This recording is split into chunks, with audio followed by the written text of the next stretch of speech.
This is Nehemiah Portillo. I will not mind getting a little bit personal with it.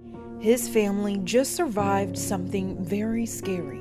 My grandmother, 3 weeks ago, she got COVID. Her immune system was not going to be the same as ours, so we were really worried for her life. So worried, they called 911. They had to take her out of her home. The ambulance arrived. They had to take her to the hospital and make sure she was quarantined for 14 days. Portillo's grandmother is one of more than 23,000 people from the Hispanic community that's contracted COVID in Tennessee. National and local COVID numbers, broken down by race and ethnicity, show a disproportionate and unequal picture. In Knox County, the Hispanic community makes up 13% of all cases, but only 4.6% of the population. Statewide, we see the same unequal pattern.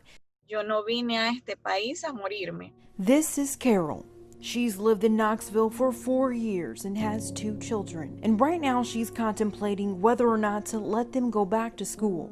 Son sentimientos encontrados porque ellos extrañan el colegio, ellos extrañan sus amigos. Though her family works to stay informed, she says the unknowns of the virus make it very scary. No podemos saber qué tan fuerte puede ser. Claudia Mata knows what that feels like. I feel worried, but I don't want to show it. She's a mom too. The stress of it all bothers her. I try not to be stressed, because if I get worried, they are going to be worried, the 3 of them. Claudia cleans houses. She also sews. If I don't go to work, we don't have for the basics, and that's what I tell the kids. We are going to live the best we can and deal with it the best we can. Still, national numbers show African American, Hispanic, and Native American people are at an increased risk. UT professor Carol Myers says it's a conversation we have to have, especially as it relates to race. It's a social problem. It reveals social as well as health inequities, and these are most commonly being referred to as structural racism. That oftentimes leaves local nonprofits working to fill in the gaps. The first thing that comes to my mind is the families that has been affected.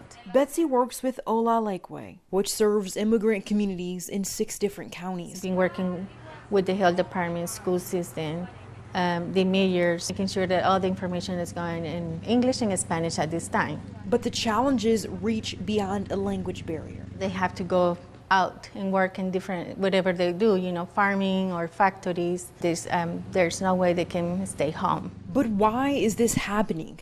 We asked the Knox County Health Department what it's doing to answer that question. I think we don't know for sure yet, but we are looking at the data, and definitely we find that people, most of the Hispanic families that we have seen throughout this process are critical workers that at the beginning, were not required to wear a mask, or the social distancing was not enforced completely at their workplaces. But that's not the only reason, and communities across the country are demanding more answers to help families like Nehemiah's. It's been a couple weeks since we last spoke about your grandmother. How's she doing?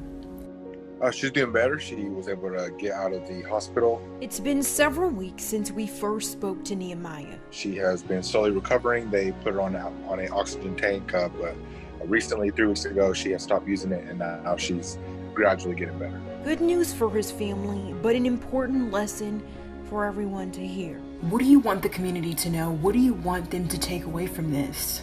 To be safe, wash your hands, always wear your face mask so that these experiences that I and my family have been through won't happen to others, fortunately. Gabrielle Hayes reporting.